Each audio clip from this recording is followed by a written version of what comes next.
யார் யாரெல்லாம் இந்த தீண்டாமைக்காக குரல் கொடுக்குறாங்களோ, இந்த தலித் மக்களுக்காக நாங்கள் தான் படம் எடுக்கிறோம்னு சொல்கிறாங்களோ, அவங்களாம் கூட அது யாரும் வந்து பார்க்கல, அதை பற்றி பேசவே இல்லை.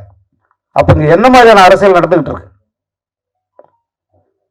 இந்த சினிமா வச்சு வேற என்ன பிழைப்பு பண்ணிட்டு இருக்கு நீங்க? அந்த பிழைப்பு இந்த படத்துக்குள்ள வரக்கூடாது. இன்றைக்கு வந்து நீங்க போய் மனநோயாளிகளை வெளியில தேட வேண்டிய அவசியம் இல்லை. நீங்க மனநோய் மருத்துவமனைக்கு போக வேண்டிய அவசியம் இல்லை. எல்லாம் அந்த ஊடகத்துக்குள்ளே தான் எங்கிட்டு இருக்காங்க. கமெண்ட் பேருங்கிறத ஃபாலோ பண்றங்கிற பேர்ல பாத்தீங்கன்னா எல்லாம் அந்த மனநோயாளிகள் தான். இவனெல்லாம் வந்து எவனும் வந்து சொந்த அடையாளத்தோட இருக்க மாட்டான். எல்லாம் போலி முகவரிகள் வச்சுக்கிட்டவங்கள கடுமையா தாக்குவான். இவங்கள தாக்குறவங்க யாருன்னா இன்னைக்கு இந்த கட்சிகளுடைய கொத்தடிமைகளாக கைக்கூலிகளாக ஒரு பதிவுக்கு 200 ரூபாய் வாங்குற ஆட்களா இருக்காங்க. இவங்களை வச்சுக்கிட்டு தான் இந்த அரசியல் இன்னைக்கு கட்டமைக்கப்படுது. இந்த மனநோயாளிகள் ஒரு படத்தை பார்க்காம உங்க கருத்து சொல்லாதீங்க. படத்தை பாருங்க, சரியில்லைன்னு சொல்லுங்க. அது சிக்கலே கிடையாது. ஒரு குறிப்பிட்ட சாதியை பத்தி ஒரு படம் வருது, அதுல நடிக்கிறாங்கன்னா அதுக்காக அதை எதிர்க்கிற ஒரு முட்டாள்தனம் இருக்குல்ல, அது கூடாது. அதை செய்ய வைக்கிறது யாருன்னு நான் சொல்லிட்டேன். இதுல நம்முடைய பிள்ளைகள் வந்து பலியாகக்கூடாது. தொடர்ந்து இதே தீண்டாமை குறித்து எடுக்கிற இப்ப என் படம் ஒன்று என் பையன் நடிச்சான், பேரன்பும் பெருங்கோமம்னு ஒரு படம். அந்த படம் பார்த்துருக்கீங்களா நீங்க? இன்றைக்கு இருக்கிற தீண்டாமை குறித்த மிக முக்கியமான ஒரு படம். எவ்வளவு முக்கியமான ஒரு சினிமா அது. அது யாராவது அதை பாராட்டினாங்களா? ஒரு நல்ல சினிமா இங்க வந்து வெற்றி பெற்றதை விடவும் மக்களுக்கு பயன்படாத இருக்கிற, எப்படி நீங்க ஒரு உணவகத்தில் சாப்பிட்டு அங்கே கை தொடச்சிட்டு வரீங்களோ, அடுத்து உங்களுக்கு தெரியாது. அது அடுத்த வேலை வந்துடும், என்ன சாப்பிட்டான்னு தெரியாது. அப்படிப்பட்ட படங்கள் தான் இங்க மக்களுடைய பணத்தை பிடிங்கிருக்கு. அதுலதான் உங்களுடைய நேரத்தை தொலைச்சிருக்கீங்க. அப்படிப்பட்ட படங்கள் தான் கொண்டாடப்படுது. அப்படிப்பட்ட நடிகர்கள், இயக்குநர்கள், இவங்கள் தான் வந்து இன்னைக்கு பெரிய அரசியல்வாதிகள்கிட்ட இருக்கிற பணத்தை விட அவங்ககிட்ட தான் அதிகமா இருக்கு. அண்ணன் ஒண்ணு சொல்லுவாருன்னு நினைச்சேன், அது வேற எங்கேயோ ஓட்டார். இத்தனை துணை தொழில்நுட்பங்களோட, கதாசிரியர்களோட, எல்லாரோட துணையோட ஒரு உருவாகிற ஒரு திரைப்படைப்பு ஏன் இன்றைக்கு தோல்வி அடையுது அப்படின்றது காரணம் என்னன்னா, மக்கள் வந்து பார்க்காதால இல்லை, அப்படிப்பட்ட படைப்புகள் இல்லாதால தான். நடிகர்கள்னா என்னன்னா, ஒரு 4-5 நடிகர்கள் 8 நடிகர்கள் இருக்காங்கன்னா அவங்க விரும்புகிற படம் தான் அங்க படம் வரும். அப்ப அவங்க தான் முடிவு செய்யறாங்க. கதையெல்லாம் தேவை கிடையாது, ஒன்றும் கிடையாது. நீங்க எல்லாரும் தான் பாக்குறீங்க. எதுக்கு கேமரா தூக்கிட்டு ஓடுறீங்க? காலையில 3 மணிக்கு காட்சி போடுறீங்க, அந்த சினிமாவை போய் காட்டுக்கிட்டு இருக்கீங்க, மக்கள் கருத்துன்னு கொண்டாடுறீங்க. ஒரு நல்ல சினிமா யாராவது போய் எடுத்துறீங்களா? நீங்க அவங்களோட கருத்தை கேட்டுருக்கீங்களா? அந்த படத்துல என்ன இருக்குன்ட்டு போறீங்க நீங்க? 500 கோடி வசூல் பண்ணும். இன்னைக்கு உங்க கவலையை இந்த படம் எவ்வளவு வசூல் பண்ணு, இந்த படம் எப்படி இருக்குன்னு சொல்றாங்கன்னா, இல்ல இந்த படம் 400 கோடி வருங்க. எல்லாரையும் இப்படி சிந்திக்க விட்டது யார்? ஒரு நிலப்பகுதியில் இருக்கக்கூடிய,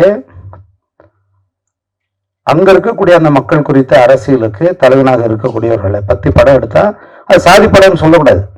தயாரிப்பாளர் இயக்குனர் திரு தங்கர் பச்சான் சார் அவர்கள்.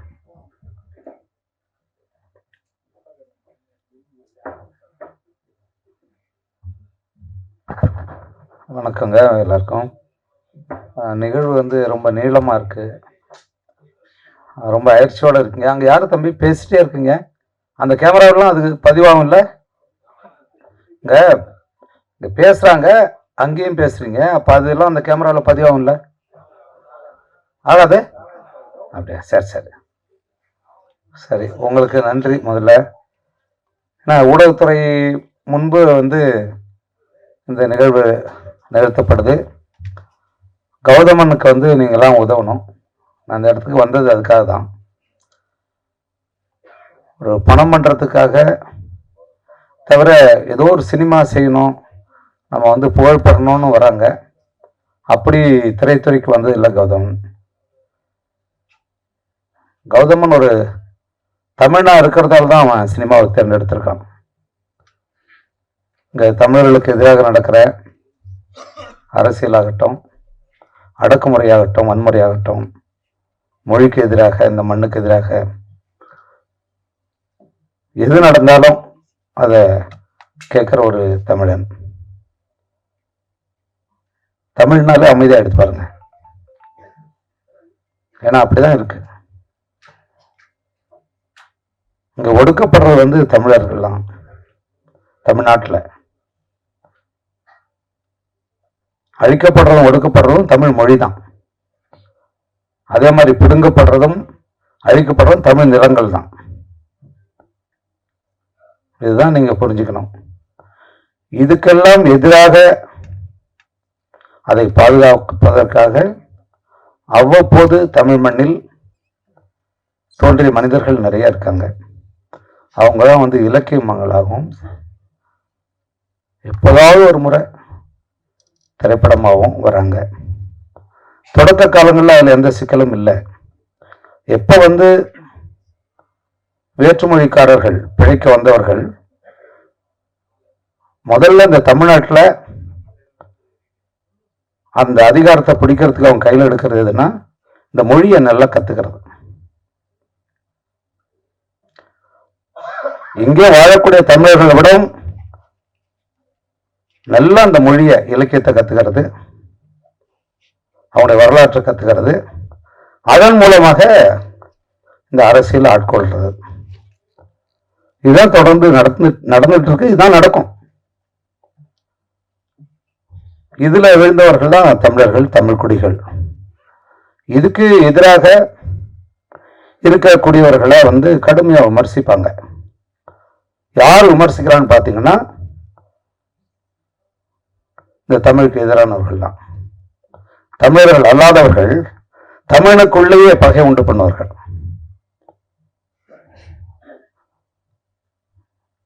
இந்த காணொலிய சும்மா அப்படி கையடக்கு பேசியில் பார்க்கறது, இல்லை தொலைக்காட்சியில் பார்க்குறவங்க ஒரு பக்கம். ஆனால் ஒரு வெறுப்போட இந்த காணொலியை ஆர்வத்தோட பார்க்குறவங்களோடவும் வெறுப்போட பார்க்குறவங்க இன்னைக்கு அதிகமாயிட்டாங்க.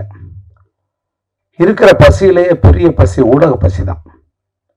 அந்த 24 மணி நேரம் அது ஒரு வெறியோட இயங்கிக்கிட்டே இருக்கு. எவனா ஏதாவது சொல்லணும், அதை பார்க்கணும், அதன் மூலமாக அவங்க பொருள் ஈட்டுறது தான் இப்போ இன்னைக்கு ஊடகத்தோட தேவையா இருக்கு. அதன் மூலமா என்ன ஆகுதுன்னா இன்றைக்கு நீங்க போய் மனநோயாளிகளை வெளியில தேட வேண்டிய அவசியம் இல்லை. நீங்க மனநோய் மருத்துவமனைக்கு போக வேண்டிய அவசியம் இல்லை. எல்லாம் அந்த ஊடகத்துக்குள்ளே தான் இயங்கிட்டு இருக்காங்க. கமெண்ட் பேருங்கிறத ஃபாலோ பண்றங்கிற பேர்ல பாத்தீங்கன்னா எல்லாம் அந்த மனநோயாளிகள் தான். இவனெல்லாம் எவனும் சொந்த அடையாளத்தோட இருக்க மாட்டான். எல்லாம் போலி முகவரிகள் வச்சுக்கிட்டவங்கள கடுமையா தாக்குவான். இவங்கள தாக்குறவங்க யாருன்னா இன்னைக்கு இந்த கட்சிகளுடைய கொத்தடிமைகளாக, கைக்கூலிகளாக ஒரு பதிவுக்கு 200 ரூபாய் வாங்குற ஆட்களா இருக்காங்க. இவங்களை வச்சுக்கிட்டு தான் இந்த அரசியல் இன்னைக்கு கட்டமைக்கப்படுது. இந்த மண்ணுக்கும் மக்களுக்கும் இந்த மொழிக்கும் தேவையான உடனடியான ஒரு காரியத்தை அதை முடக்கி வேற இடத்துக்கு கொண்டு போக முடியும் உங்களால. ஏன்னா அவங்களுக்கு பணத்தை அள்ளி கொட்டப்படுது. இன்றைக்கு பெரிய தொழில் எது தெரியுமா? சமூக ஊடகங்கள்ல எங்கறதான்.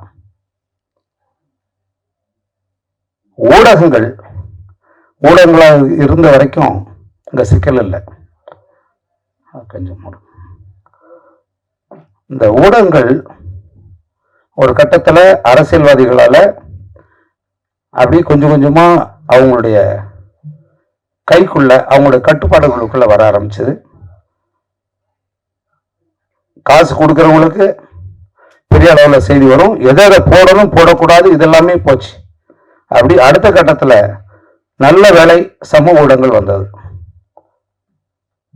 அதாவது ஒரு 10 பத்திரிகைகள், 5 தொலைக்காட்சிகள் சொன்ன கருத்தை தான் நீங்க பார்க்கணும் அப்படிங்கிற இடத்துல சமூக ஊடகங்கள்னு ஒன்று வந்துச்சு. ஒவ்வொரு தனி மனிதனும் அவனுடைய கருத்தை பதிவு பண்ணலாம், அவன் எதை பத்தியும் பேசலாம்னு வந்துச்சு. அதன் மூலமா நல்லது நடக்குதான்னு பாத்தீங்கன்னா உங்களுக்கே தெரியும். இன்னைக்கு எல்லாரும் டாக்டர் தான். வாட்ஸ்அப்ல டாக்டர், யூடியூப்ல டாக்டர். நீ எதை பத்தி பேசலாம், என்ன வேணாலும் செய்யலாம். இதுக்கு இடையில தான் இந்த உண்மையான செய்திகள் படாத பாடுபடுது. எப்படி உண்மையிலேயே இந்த மக்களுக்கு, இந்த இனத்துக்கு, இந்த மொழிக்கு, இந்த சமுதாயத்துக்கு நம்ம ஏதாவது நம்முடைய அரசியல் மூலமாக பங்களிப்பு செய்யணும், இந்த மக்களாட்சியின் மூலமாக உள்ள போய் தேர்தல் அரசியலுக்குள்ள இருந்துதான் செய்யணும்னு வர்ற ஒருத்தன் உள்ள வந்தான்னா அவனை தாக்குதல் பண்ணி காலி பண்ணிட்டவங்க. அது செய்ய முடியாது. அது செய்யறதா யாருன்னா இந்த 200 ரூபாய் கேஸ் தான் எல்லாம். தவிர அந்தந்த கட்சி அவங்கள அப்படி சிந்திக்க விடாம பண்ணி வச்சிருக்கு. எது சொன்னாலும் பின்னாடி பேசிட்டு இருப்பாங்க. இப்ப இதுக்குள்ள இருந்து வரணும்ல, ஒரு நல்ல அரசியல் தலைவர் வரணும்ல. வரணும்னா யாருக்கு நட்டம்? அதே மாதிரி ஒரு நல்ல சினிமா இங்க வெற்றி பெற்றால் விடவும் மக்களுக்கு பயன்படாத இருக்கிற, எப்படி நீங்க ஒரு உணவகத்துல சாப்பிட்டு அங்கே கை தொடச்சிட்டு வரீங்களோ, அடுத்து உங்களுக்கு தெரியாது. அது அடுத்த வேலை வந்துடும், என்ன சாப்பிட்டாலும் தெரியாது. அப்படிப்பட்ட படங்கள் தான் இங்க மக்களுடைய பணத்தை பிடிங்கிருக்கு. அதுலதான் உங்களுடைய நேரத்தை தொலைச்சிருக்கீங்க. அப்படிப்பட்ட படங்கள் தான் கொண்டாடப்படுது. அப்படிப்பட்ட நடிகர்கள், இயக்குநர்கள், இவங்கள் தான் இன்னைக்கு பெரிய அரசியல்வாதிகள்கிட்ட இருக்கிற பணத்தை விட அவங்ககிட்ட தான் அதிகமா இருக்கு. அண்ணா ஒண்ணு சொல்லுவாருன்னு நினைச்சேன், அது வேற எங்கேயோ ஓட்டார். இத்தனை துணை தொழில்நுட்பங்களோட, கதாசிரியர்களோட, எல்லாரோட துணையோட ஒரு உருவாகிற ஒரு திரைப்படைப்பு ஏன் இன்றைக்கு தோல்வி அடையுது அப்படின்றது காரணம் என்னன்னா, மக்கள் பார்க்காதால இல்ல, அப்படிப்பட்ட படைப்புகள் இல்லாதால தான். அந்த படைப்புகள் மக்கள்கிட்ட போய் சென்றடையாததுக்கு காரணம் இந்த ஊடகங்கள் தான். அது காரணம் என்னன்னா நடிகர்கள் தான். நடிகர்கள்னா என்னன்னா, ஒரு 4-5 நடிகர்கள், 7 நடிகர்கள் இருக்காங்கன்னா அவங்க விரும்புகிற படம் தான் அங்க படம் வரும். அப்ப அவங்க தான் முடிவு செய்யறாங்க. கதையெல்லாம் தேவை கிடையாது, ஒண்ணும் கிடையாது. நீங்க எல்லாரும் தான் பாக்குறீங்க. எதுக்கு கேமரா தூக்கிட்டு ஓடுறீங்க? காலையில 3 மணிக்கு காட்சி போடுறீங்க, அந்த சினிமாவை போய் காட்டுக்கிட்டு இருக்கீங்க, மக்கள் கருத்துன்னு கொண்டாடுறீங்க. ஒரு நல்ல சினிமா யாராவது போய் எடுத்துறீங்களா? நீங்க அவங்களோட கருத்தை கேட்டுருக்கீங்களா? அந்த படத்துல என்ன இருக்குன்ட்டு போறீங்க நீங்க? 500 கோடி வசூல் பண்ணும். இன்னைக்கு உங்க கவலைய இந்த படம் எவ்வளவு வசூல் பண்ணு, இந்த படம் எப்படி இருக்குன்னு சொல்றாங்கன்னா, இல்ல இந்த படம் 400 கோடி வருங்க. எல்லாரையும் இப்படி சிந்திக்க விட்டது யார்? அதுக்கு இடையில படையாண்ட மாதிரி என்ன செய்யும்? குரு அப்படிப்பட்ட ஒரு ஆள். மாவீரன் குரு, அவரோட எல்லாம் நாங்க பழகிருக்கோம். அரசியல்வாதியா இல்ல, ஒரு தமிழ்னாக மிக இளைய மனதுடைய ஒருத்தர். 91ஆம் ஆண்டுன்னு நினைக்கிறேன், 92ஆ தெரியல. சுரேஷ் கமலாட்சி வேலை பார்த்தீங்க, மறுமலர்ச்சி எந்த ஆண்டு தெரியல. அவரு அவ்வளோ ஆண்டு 35-38 ஆண்டுகள் நினைக்கிறேன். அந்த படத்துல நான் பணியாற்றியிருக்கேன் ஒளிப்பதிவாளராக. தமிழ்ல மட்டுமில்ல, இந்தியாவில் வெளியான ஒரு வணிக சினிமா அந்த எல்லைக்குள்ள ஒரு மிகச்சிறந்த, ஆழச்சிறந்த ஒரு படைப்பு மறுமலர்ச்சி படம். நீங்க இப்பவும் பார்க்கலாம். அந்த படம் தமிழ்நாட்டினுடைய ஒரு நிலப்பகுதிகளில் இருக்கக்கூடிய ஒரு சாதிக்குள்ள இருக்கிற ஒரு சின்ன ஊரினுடைய தலைவரை பற்றி தான் பேசுது. அதுக்குள்ள ஒட்டுமொத்த தமிழ் மண்ணோட, தமிழ் பண்பாட்டுடைய கலாச்சார சாரம் அதுக்குள்ள இருக்கும். யாருக்குள்ளேயும் எந்த பகைமையும் இல்லாமல், வன்முறை, தீண்டாமை எதுவுமே இல்லாமல் பெண்களை மதிக்கிற ஒரு ஒரு மனிதன் குறித்த ஒரு படம் அது. அது யாராவது காயப்பிடிச்ச அந்த படம். கோயம்புத்தூர்ல 120ஆம் நாள் நான் பார்த்தேன் அந்த படம். ஏதோ ஒரு படப்பிடிப்புக்கு போயிருந்தேன். எனக்கு படம் போய் பார்க்கவும் நேரம் இல்லை. அப்போல்லாம் ஒரு 2 படம் 3 படம் நான் படப்பிடிப்பில் இருந்துக்கிட்டே இருப்பேன். ஏன் இதை சொல்கிறேன்னா, ஒரு ஒரு நிலப்பகுதியில் இருக்கக்கூடிய அங்க இருக்கக்கூடிய அந்த மக்கள் குறித்த அரசியலுக்கு தலைவனாக இருக்கக்கூடியவர்களை பத்தி படம் எடுத்தா அது சாதி படம்னு சொல்லக்கூடாது. அப்படி சொல்லி நீங்க ஒதுக்கிட பாக்குறீங்க. அதை செய்யறதெல்லாம் யாருன்னு தெரியும். அதனால நீங்க ஒரு படத்தை ஒதுக்கிட நினைக்காதீங்க. ஏன்னா இந்த படம் அது உள்ள என்ன இருக்குன்னு எனக்கு தெரியாது. ஆனால் மாவீரன் குரு அவர்களுடைய வாழ்க்கை எனக்கு தெரியும். எனக்கு ரொம்ப வியப்பா இருந்துச்சு. இந்த படத்தை கதையை எடுக்கிறாங்கன்னு ஒன்னே இப்படி நிறைய பேர் இருக்காங்க. நிறைய பேர் எடுக்க வேண்டியிருக்கு. தமிழ் மண்ணில் மறைக்கப்பட்ட ஒரு பெரிய மாமனிதர்களுடைய வரலாற்றை நிறைய நம்ம செய்ய வேண்டியிருக்கு. இந்த படத்தை சரியா மக்கள்கிட்ட கொண்டு போகணும் கௌதமன். அதை கொண்டு போக நீங்க தவறுற மாதிரி எனக்கு தெரியுது. தவறுறதுன்னா வேண்டுமென்றே இல்லை, இது சரியா போய் சேரணும். ஏன்னா காலம் மிக குறைவா இருக்கு. இது ஒரு படம் முடிஞ்சு வரும்போது நிறைய செய்தி ஒரு படம் அதான் சொன்னேன்லங்க. ஒரு ஹோட்டல்ல போய் தலபாகாட்டி பிரியாணியில் போய் சாப்பிட்டுட்டு வெளியில நானே தொடச்சிட்டு வர மாதிரி இருக்கக்கூடாது.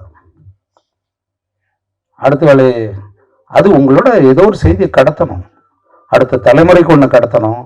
உங்களை எந்த வகையிலாவது சிந்திக்கணும், ஒரு மாற்றத்தை உருவாக்கணும். அதுதான் படைப்பு. அப்படி ஒரு படைப்பா இது இருக்கணும்னு நான் நினைக்கிறேன். ஏன்னா எல்லாரும் பேசுனதை பார்த்தா வைரம் தண்ணன் அவர் இடத்துக்கு தகுந்த மாதிரி பேசுவார். அவர் இடத்துக்கு தகுந்த மாதிரி பேசுவார், ஆளுக்கு தகுந்த மாதிரி எழுதுவார், எல்லாம் அது அதோடது. ஆனால் அதையும் தாண்டி இந்த படத்துக்கு அவருடைய பங்களிப்பை ஏன்னா பாடலாம் வெளியாயிடுச்சுல, நான் கேட்டேன்ல, அந்த தமிழ் அப்படி கொடுத்திருக்காரு. உண்மையிலே இதுல பொய் சொல்லாடல் இல்லாமல் அதை எழுதியிருக்காரு. ஜிவி பிரகாஷ் இருக்காரு. எனக்கு பிடிச்ச இளையராஜாவுக்கு பிறகு சமகாலத்தில் இருக்கக்கூடிய ஒரு மிக தேர்ந்த ஒரு இசைக்கலைஞன். அப்புறம் பாருங்க, அவ்வளவு நடிகர்கள் இருக்காங்க. நிறைய நடிகர்கள் இருக்கிறதால ஒரு படத்தை பார்க்கணும்னு அவசியம் இல்லை. தேவைப்படாத மக்களுக்கு அவசியம் இல்லாத படங்கள்ல தான் நிறைய நடிகர்கள் இருப்பாங்க பொதுவா. அப்படி ஒரு நல்ல ஒரு கருத்தை சொல்லக்கூடிய ஒரு படத்துல எல்லாரும் இருக்காங்க. ஒரு என்ன சொல்றதுன்னா, ஒண்ணுமே இல்லாத ஒரு படத்தை பின்னாடி சொல்லிக்கிட்டே இருப்பாங்க. அப்படி படம் அப்படி படம் அது செய்வாங்க, என்னென்னமோ நடக்கும். அது திட்டமிட்டு நடக்குது. இங்க யாருக்குள்ள எந்த ஒரு விரோதமும் கிடையாது. குருவுடைய அரசியல் என்னன்னா,